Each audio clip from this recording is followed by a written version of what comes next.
ओम नमः शिवाय। शिव कृपा योग में आपका स्वागत है। आज हम एक ऐसी ध्यान की विधि या कहें कि ऐसी एक टेक्निक की बात करने वाले हैं जो बिल्कुल अल्टीमेट है। जैसे हम सब सुनते हुए आए हैं कि ईश्वर एक है और उसको जानने के, उसको अनुभव करने के मार्ग अनेक हैं। लेकिन मैंने बहुत अनुभव किया, बहुत सारे संतों से मिला, बहुत सारी परंपराओं में गया, बहुत सारे लोगों को देखा कि आखिर ये ईश्वर तक पहुंचने का कौन सा मार्ग बताते हैं। तो बहुत सारे मार्ग हैं, अलग अलग जो धर्म हैं उसमें भी अलग अलग मार्ग हैं। और ख़ास करके अगर सनातन की बात करें तो सनातन में तो सबसे ज़्यादा मार्ग हैं उस परमात्मा तक पहुंचने के। लेकिन ये मार्ग साधक के जीवन में तो बहुत सारे हैं और मुझे ऐसा अनुभव हुआ, ऐसा मेरा अनुभव है कि साधक को कोई ऐसा गुरु मिल जाए, कोई ऐसा संत मिल जाए जो उसको एक मार्ग बताए।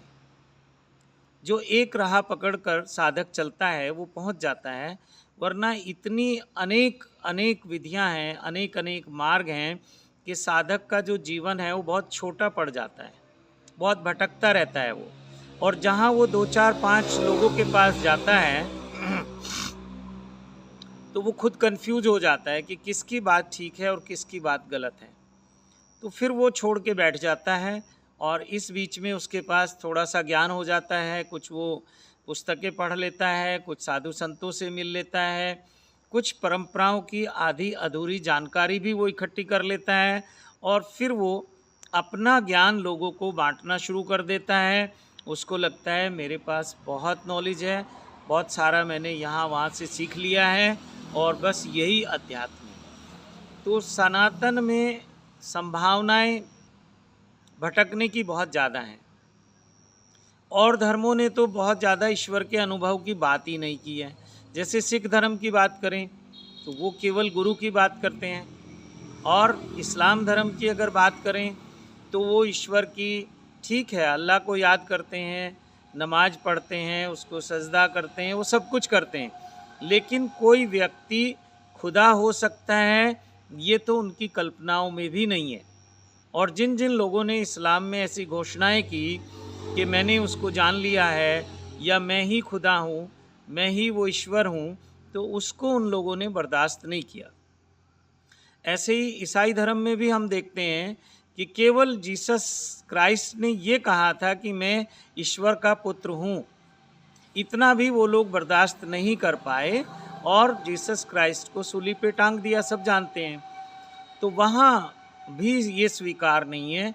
सनातन में ही ये स्वीकार है कि कोई व्यक्ति उस ईश्वर को, भगवान को, गॉड को, अल्लाह को, खुदा को अनुभव कर सकता है। आत्मज्ञान और ब्रह्म ज्ञान का जो पूरा विज्ञान है वो सनातन में है। लेकिन सनातन का सौंदर्य ये है कि इसमें अनेक मार्ग हैं।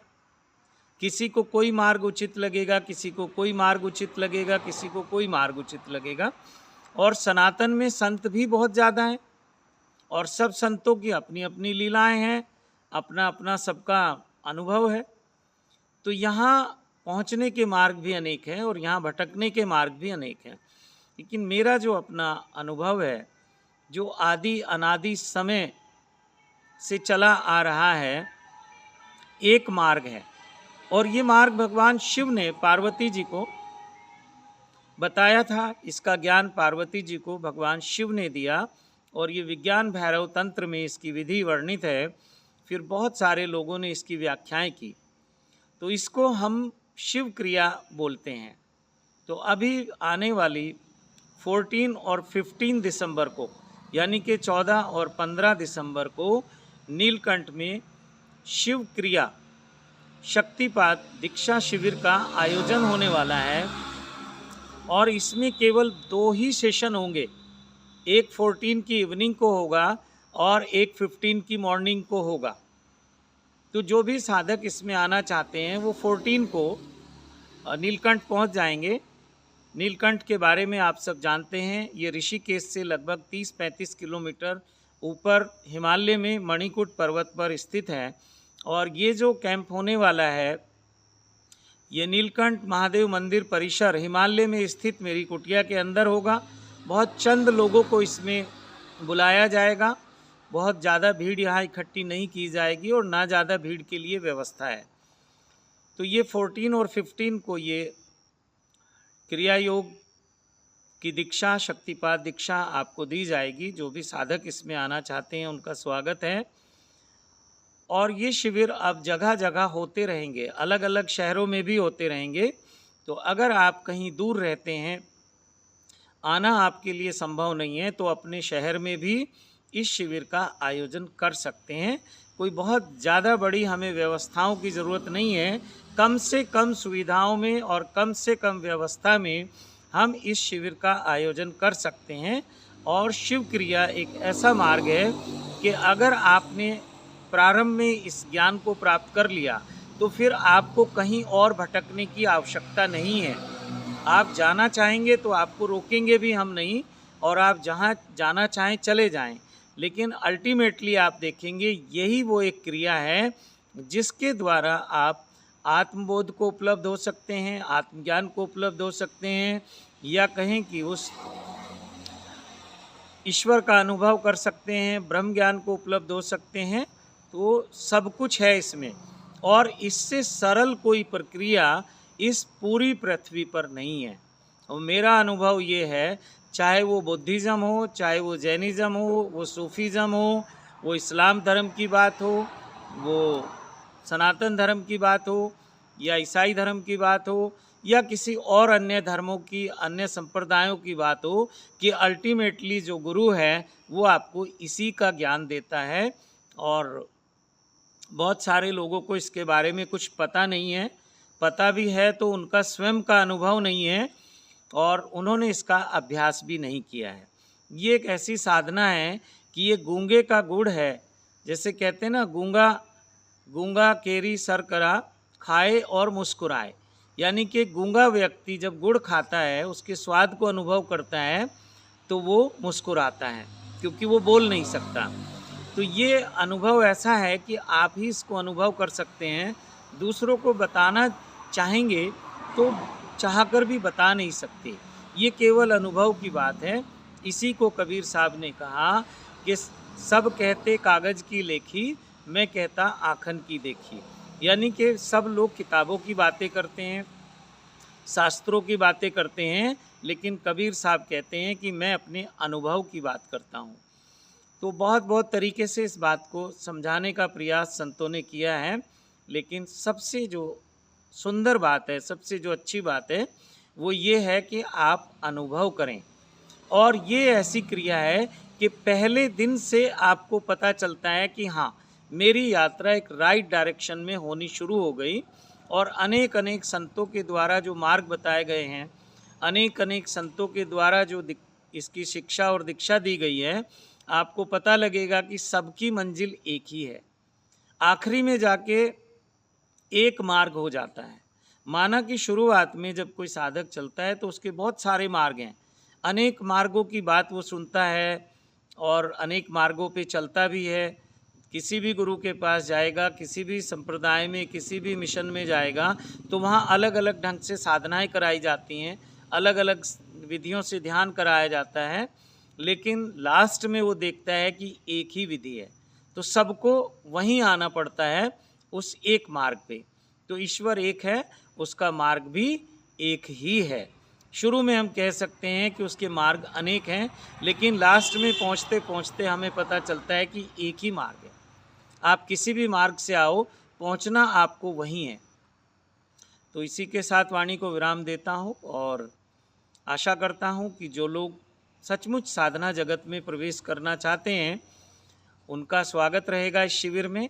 जिन लोगों की सांसारिक मनोकामनाएं हैं, कुछ उनकी इच्छाएं हैं, वासनाएं हैं, या कोई जीवन में दुख है, कष्ट है, परेशानियां हैं, उनसे मेरा निवेदन है कि इस शिविर में ना आए। वो केवल और केवल सिद्ध मंत्रों की साधना करें। मंत्र शक्ति का अपना एक विज्ञान है और मंत्रों में बहुत शक्ति होती है, बहुत पावर होती है। आपकी जो भी इच्छा है, मनोकामना है, या कोई जीवन में दुख है, कष्ट है, परेशानियां हैं, उनसे मुक्ति के लिए आप सिद्ध मंत्रों की साधना करें। उसका भी पूरा विज्ञान हमारे पास है। और ये जो ईश्वर अनुभूति का है, ब्रह्म ज्ञान का है या आत्म साक्षात्कार का है, इसका भी पूरा विज्ञान शिव कृपा योग में है। तो इस शिविर में तो वही साधक आएँ जो आत्म साक्षात्कार या ब्रह्म साक्षात्कार, ईश्वर का साक्षात्कार करना चाहते हैं, उनका स्वागत है। और इसी के साथ वाणी को विराम देता हूँ। इस वीडियो में एक नंबर दिया गया है, उस नंबर पे आप केवल मैसेज करिए, फ़ोन कॉल नहीं करिए। फ़ोन कॉल का 99% चांस है कि आपको जवाब नहीं मिलेगा। आप मैसेज करेंगे तो मैसेज में रिप्लाई होगा, और अगर ज़रूरी लगेगा तो मैं आपसे बात कर लूँगा। और जैसा ये शिविर 14 और 15 को है, तो नीलकंठ ये कोई अनजानी जगह नहीं है। लोग कहते हैं एड्रेस दे दो, एड्रेस कुछ नहीं है। आप ऋषिकेश आएंगे, ऋषिकेश आकर किसी से भी बात करें कि मुझे नीलकंठ महादेव मंदिर जाना है, ये वहाँ जो भी वो रास्ता है, रोड है, नीलकंठ महादेव मंदिर पर जाकर वो समाप्त हो जाता है। जैसे इस दुनिया की सारी साधनाएं, सारी खोज ईश्वर अनुभव पर जाकर समाप्त हो जाती है, तो ऐसे ही वहाँ जो जिस मार्ग से आप जाएंगे वो एक ही मार्ग है। एक पैदल मार्ग है तो बहुत कष्टपूर्ण है, और एक आप गाड़ी से, कार से जा सकते हैं। शेयरिंग टैक्सी भी वहाँ आपको उपलब्ध रहती हैं ऋषिकेश में। और वहाँ आने के बाद आप नीलकंठ महादेव मंदिर पर आकर किसी से भी पूछ सकते हैं कि कल्याण गुरु जी की कुटिया कहाँ पर है। और मैसेज आप करेंगे तो मैसेज में रिप्लाई भी मिलेगा आपको। तो ठीक है, आप सबका स्वागत है। बार बार कोई ये ना पूछे कि अपना एड्रेस दे दीजिए, अपना पता दे दीजिए। और किसी भी दिन अगर आप नीलकंठ आएंगे तो मैं आपको नहीं मिलूँगा। उसके लिए कुछ विशेष दिन होते हैं, जैसे हर पूर्णिमा और अमावस्या को हम वहाँ एक अनुष्ठान करते हैं, पूजा करते हैं, जो कि सिद्ध पूजा है। तो उसमें कुछ लोग वहाँ फिजिकली भाग लेते हैं, सशरीर आते हैं, और कुछ लोग उसमें निमित्त होते हैं, अपने घर रहकर भी वो उस अनुष्ठान में, पूजा में भाग ले सकते हैं। उसके बारे में पहले मैं अलग अलग वीडियो में आपको बता चुका हूँ। तो इसी के साथ आप सबको निमंत्रण देता हूँ कि इस शिविर में आप आइए, और अगर इस शिविर में नहीं आ पाते तो किसी दूसरे शिविर में आइए, दूसरे में नहीं आ सकते तो किसी तीसरे में आइए। और अगर आना आपके लिए संभव नहीं है तो आप मुझे अपने शहर में बुला सकते हैं, उसकी व्यवस्था आपको करनी है, ये आप देख लें। और उससे संबंधित अगर कोई बात करनी है तो भी आपको मैसेज करना है। मैसेज जब आप करेंगे तो आपको समय दिया जाएगा, उस समय पर फिर आपको फ़ोन पर बात करनी है। और फ़ोन कॉल की सुविधा केवल साधकों के लिए उपलब्ध है, नए लोगों के लिए फ़ोन कॉल की सुविधा उपलब्ध नहीं है, वो केवल मैसेज कर सकते हैं। तो इसी के साथ वाणी को विराम देता हूँ, और आप सबको पुनः शिव क्रिया शक्तिपात दीक्षा शिविर में इनवाइट करता हूँ, आमंत्रण देता हूँ। ओम नमः शिवाय।